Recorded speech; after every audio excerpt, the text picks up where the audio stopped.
ao lado de Marcelo Segurado, nosso gerente de futebol. Professor, é um prazer receber você aqui no Vozão TV. Antes da gente falar de 2018, vamos falar de 2017, que foi o ano que fez a gente chegar até aqui. Um balanço desse último ano. Olha, eu acho que o balanço é extremamente positivo, né? Desde o primeiro momento em que, assim, eu me sinto muito grato, né, de ter recebido o convite do presidente, do Robson. E quando aqui cheguei, ele me colocou as metas, os objetivos, e eu fui conhecendo o clube, a estrutura, tudo isso, conhecendo a parte dos diretores inicialmente, né? E aí começamos esse planejamento já em 2016 ainda, né? Novembro de 2016 foi quando eu cheguei. E aí, graças a Deus, assim, e muito trabalho mesmo, acho que muito trabalho de todos, né? Porque o acesso, às vezes até uma vitória, uma simples vitória num jogo, ela depende de um contexto inteiro, né? Não se consegue nada no futebol sozinho. Então acho que o balanço foi a harmonia, foi conseguir fazer com que os jogadores, a comissão técnica, os funcionários, a diretoria, todo mundo tivesse imbuído, né, nesse objetivo que era o acesso. E eu acho que esse é o balanço, né, da gente ter conseguido realmente essa harmonia. O nosso elenco ele era bastante unido, né?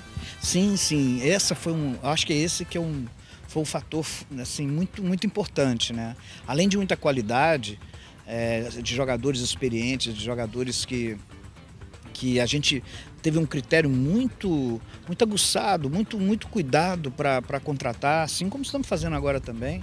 Então fomos buscar o perfil, sabe, profissional do atleta, tanto é que nós passamos o ano inteiro praticamente sem problema algum de comportamento, de desvio de comportamento. Então esse grupo entendeu isso e a manutenção da base desse grupo é o que a gente entende que vai ser importante para 2018.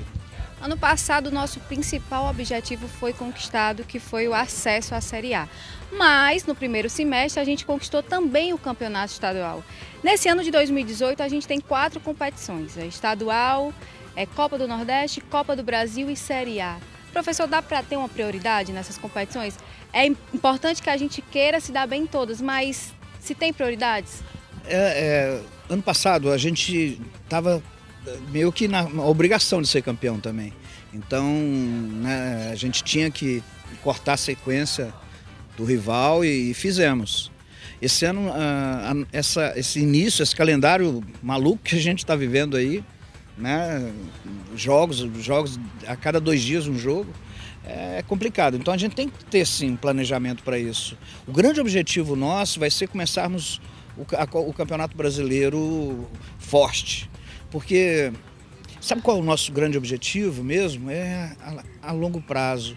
É a gente permanecer na Série A, mas permanecer bem na Série A e fazer do Ceará, nos próximos 5 anos, o clube mais importante do Nordeste.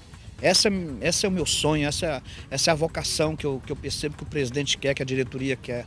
Então, agora, para esse ano, em função da quantidade que nós vamos ter de competições, a gente tem que saber dosar. Nós estamos montando um elenco muito forte, até um pouco maior do que a gente havia planejado, para que a gente possa ter força em todas as competições. Então a gente não pode deixar de pensar que o regional, a gente tem que chegar forte no regional, temos que chegar na final e temos que ser campeões sim, não é? Mas agora, obviamente, a Copa do Nordeste, ela passa também por uma importância, pela visibilidade, pela importância que é e pela força que a gente vai entrar. Então essas 3 competições agora iniciais, elas vão ser tudo aquela base para que a gente possa chegar forte na Série A. E dessa Série A a gente está ali na primeira página, sabe, do campeonato, buscarmos aí uma posição honrosa ali, ó, uma sul-americana e no decorrer, quem sabe a gente possa pensar em alguma coisa maior. O senhor acha que existe um favoritismo ou o Ceará não pode pensar que existe um favoritismo? Quando se trata de questões regionais, o Ceará ele tem que entrar com esse favoritismo pela camisa que é. Né, tanto do regional aqui, o estadual, quanto da Copa do Nordeste. O Ceará é uma força do futebol nordestino. Mas a gente tem que ser bem realista em relação ao Campeonato Brasileiro. Em relação ao Campeonato Brasileiro, a gente sabe a nossa limitação, mas nós não vamos ficar presos a ela. A gente é do tamanho daquilo que a gente pensa, ou sonha. Eu sonho grande. Obviamente que a gente não pode falar em título nacional, em um campeonato tão desigual que é financeiramente, mas fazer uma competição forte, honrar as cores do Ceará, honrar essa camisa é o que a gente vai fazer. Agora, obviamente que para o cearense e para a Copa do Nordeste a gente entra sim como favorito. Vamos falar agora das novas contratações. Até o momento a gente tem 14 atletas, alguns ainda estão por vir. Como foi que chegou esse consenso dos novos contratados? Como era que estava esse mercado da bola? Olha, o consenso foi o mesmo que a gente utilizou no passado, de buscarmos jogadores com o mesmo perfil de garra, jogadores que têm um sangue no olho, que a gente diz no futebol sangue no olho, são jogadores que realmente querem, né, vestir a camisa do Ceará, que querem vir e que querem, vamos dizer assim, usar o Ceará como trampolim. Por quê? Porque o Ceará é uma grande vitrine do futebol brasileiro. Então isso faz com que eles venham e despontem, né? Então o perfil do jogador que nós fomos buscar é o mesmo. Então dentro desse contexto a gente manteve a base, isso que foi muito importante. A gente manteve a base, obviamente, que então nós vamos manter a mesma filosofia de um time unido, de um time que busca a vitória e de um time com perfil vencedor. Ainda falando dos novos contratados, a gente viu nas redes sociais, na crônica esportiva, um grande elogio para o Douglas Coutinho. A gente pode dizer que ele foi uma grande cartada como contratação? Olha, o Douglas é um jogador que foi cobiçado por várias equipes do futebol brasileiro, por várias. E as negociações, as conversas com o Douglas já começaram lá atrás. Comecei a conversar com o Douglas, isso aqui lá atrás, em outubro eu já estava conversando com o Douglas. Ele já tinha um sentimento de jogar num time forte, num time de massa que é o Ceará. Mas eu vejo outras contratações também que vão ser importantes e são, assim como ano passado imaginava-se, o futebol é muito dinâmico, né? Às vezes você espera muito de um e aquele outro que não vai dar. Quando a gente trouxe o Lima, o Leandro e o próprio Cafu, houve uma crítica enorme. Quem são esses? Onde jogaram aonde? Quer dizer, foi uma sensação, né? Foi uma sensação. Então o Douglas é um jogador tarimbado, mas assim tem uns tantos outros também, né? Vamos lá, o Felipe que veio também agora, né? O Leandro, ou seja, o Renan, goleiro. O Renan é um campeão mundial, ele é campeão mundial, campeão de Libertadores. É esse perfil, é o perfil de um jogador vitorioso e que queira ainda muita coisa na carreira. Professor, sempre no período de contratações, a torcida do Ceará ela sempre falava o nome de Felipe Azevedo e Reina pelo que eles fizeram aqui no Ceará em temporadas passadas. Vocês costumam assim dar uma olhada na opinião dos torcedores? Isso conta para vocês de certa forma? Olha, a gente nunca pode desprezar a opinião do torcedor. O torcedor, aliás, tudo que a gente faz é visando o torcedor. É aquele sentimento lá que a gente teve, né, quando chegamos de Criciúma, quando você entra no estádio lotado, é para isso.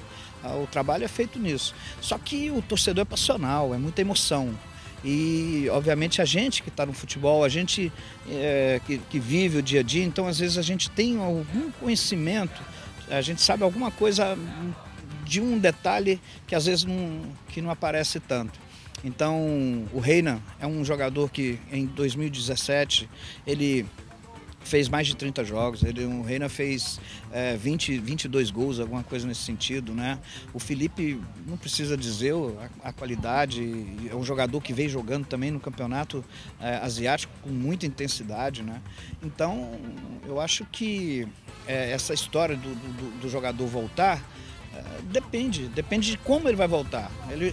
Eles estão voltando para buscar de novo um espaço no cenário do futebol nacional. Então eu tenho certeza que eles, nesse momento, o Reina hoje é um jogador mais maduro, um jogador mais completo do que ele foi quando ele veio da primeira vez. Ele veio aqui, tinha 18, 19 anos. O Reina hoje é um jogador de 28, quer dizer, o auge da sua performance física, mental, psicológica. Ou seja, eu acho que hoje nós estamos trazendo um Reina melhor do que aquele momento. Professor, como se planejou ou como se está planejando esse ano de 2018? Como é vir de uma Série B, um campeonato totalmente diferente, tanto financeiro como de grau de dificuldade? A gente sabe que a Série A agora ela é o campeonato mais difícil do futebol brasileiro. Como é que está sendo feito esse planejamento para que a gente chegue numa Série A e se consolide? Esse que é a grande sacada. É a gente chegar e bater e ficar. Por isso que é um planejamento a longo prazo, para a gente não chegar lá e voltar. E para isso você tem que ter muito cuidado, porque mesmo que o orçamento para a Série A venha a ser maior, ele é muitas vezes menor do que o dos outros. Então hoje nós somos entre as 3 menores receitas do Campeonato Brasileiro. E se a gente for comparar com as outras receitas, a gente deve ter em torno de 5, 6 vezes menor, né, do que desses grandes clubes do eixo Rio-São Paulo. Agora, o grande segredo é esse, a gente saber planejar, a gente saber buscar os jogadores que tenham esse perfil. Mantivemos a comissão técnica aqui, isso é muito importante para dar sequência a essa filosofia de jogo, entende? Estamos aprimorando a estrutura do clube, não é? Trazendo mais modernidade, mais tecnologia, porque hoje funciona assim, e tratar o futebol como ele tem que ser tratado nos dias de hoje. O futebol hoje é um grande negócio, é um business que tem que ser tratado assim. Por isso é que às vezes a gente tem que deixar a paixão um pouquinho de lado e trabalhar com um senso profissional mais aguçado para que a gente possa ter o retorno que a gente espera. Então é isso que nós estamos entrando com o pé no chão, sabendo exatamente o nosso tamanho, mas a nossa vontade ela tem que ser muitas vezes maior do que o nosso tamanho nesse momento no cenário desse futebol tão competitivo, tão caro que se tornou o futebol brasileiro. Professor, no nosso atual elenco a gente vê jogadores que jogam em mais de uma posição. Isso é uma qualidade, eu acho, falando como torcedor e como quem convive futebol, acho que é uma qualidade do atleta e do time como um todo. Como é que faz para estudar, para dizer, olha, você veio para cá para jogar em tal posição, mas quando for procurado vai jogar na posição X? Como é que é feito esse estudo? Isso é um dos elementos fundamentais para você escolher um jogador, para você buscar um jogador. Porque você ter um jogador versátil em campo, isso facilita muito a vida do treinador porque dentro do próprio jogo, dentro do jogo, ele pode mexer na estrutura tática do time sem mexer, às vezes, com substituições. Então, a gente observa muito isso. Jogadores que cumpram mais de uma função. Às vezes, você vai olhar na nossa relação de atletas, você vai estar, tem 5, 6 meias, por exemplo. Mas se você observar, desses 5, 6 meias, 3 são meias que sabem fazer tanto o papel que a gente chama por dentro, jogadores que fazem as jogadas por dentro, que jogam por dentro, como jogam por fora. A mesma coisa de jogadores que a gente trouxe para jogar pelas beiradas, que também jogam por dentro. Vou pegar o exemplo do Coutinho. O Coutinho faz os 2 lados e ele faz o centroavante. Então, quer dizer, é um jogador versátil que o treinador pode brincar com ele aqui, ó, né? O próprio Andrigo, que está chegando, é um jogador também que tem essas características nessa situação, né? Então, nós temos que ter jogadores que cumpram várias funções, assim como nós temos que ter jogadores que têm aquela característica fixa. Por exemplo, o Naldo, que é um jogador que tem uma característica de primeiro homem, primeiro volante. Então, aquele que vai proteger a cabeça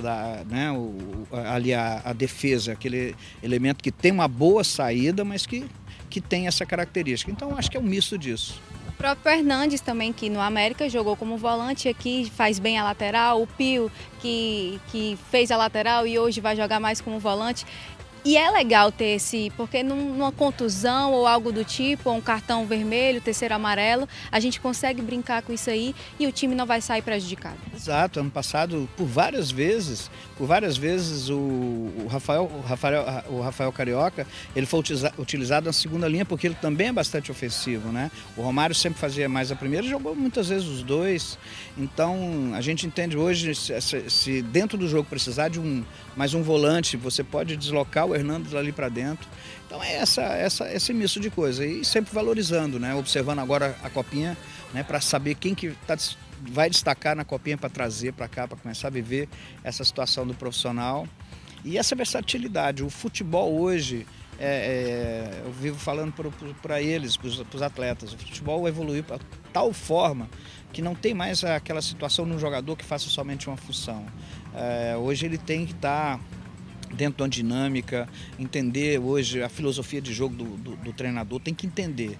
E o Marcelo consegue passar isso muito bem, a filosofia de jogo para os atletas. Então, isso que você falou, né? Jogadores que cumprem mais de uma função, olha o quanto o Pio foi importante ano passado, né? E assim por diante. O Cafu mesmo ano passado, que é um jogador que sempre fez a linha de frente. O último jogo, no meu entendimento, foi um dos melhores jogos dele, foi o último jogo como lateral esquerdo. Então, assim, eu acho que o caminho é esse, de você ter um elenco forte, competitivo, versátil e, obviamente, com sangue no olho. Professor, apesar de curtinha, essa pré-temporada é importante, né? Ela é fundamental para o ano. Eu me preocupo muito com ela. Os mínimos detalhes, né? Eu me preocupo porque ela vai ser o degrau de início de tudo. Então, ano passado, nós tivemos muito pouca lesão, em função do critério que nós tivemos para contratações, né, de não trazermos jogadores com históricos de lesão. O mesmo acontece esse ano. E fundamental, a pré-temporada foi muito forte, muito consistente. Então isso fez com que os jogadores tivessem essa condição. Esse ano eu me preocupo mais, porque está muito curto e nós vamos ter uma sequência de jogos. Meu Deus, o Guardiola deu uma entrevista agora dizendo exatamente isso. Não se pode jogar domingo e terça, ou domingo e quarta, ou quarta e sábado.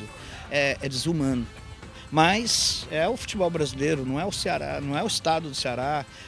Infelizmente está sendo uma lógica da federação do futebol brasileiro e até mundial. O Guardiola deixou muito claro isso, né, o quanto está sendo desumano essa sequência de jogos. Professor, estamos satisfeitos com as contratações para esses primeiros campeonatos ou ainda vem mais por aí? Por enquanto, agora estamos satisfeitos. Pode ser que apareça alguma coisa, né, muito importante, muito bacana que a gente pode trazer. Mas esse momento agora é de começarmos a observar esse elenco para que a gente possa tirar as conclusões e aí quando chegarmos mais próximo do Campeonato Brasileiro, a gente pode fazer as trocas ou as contratações pontuais. Professor, e para encerrar esse bate-papo maravilhoso, o que é que a gente pode esperar do Ceará agora em 2018? Eu acho que a torcida pode esperar um Ceará extremamente competitivo, né? A gente entender qual que é o nosso papel no Campeonato Brasileiro, entender que a nossa grande obrigação desse ano é a permanência na Série A. Esse é o nosso grande objetivo esse ano. Então, isso não faz com que a gente não venha ter foco nos outros, tanto no Campeonato Cearense, quanto na Copa do Brasil e muito menos a Copa do Nordeste. Mas a gente entender que esse ano é um ano fundamental e para que a gente permaneça na Série A.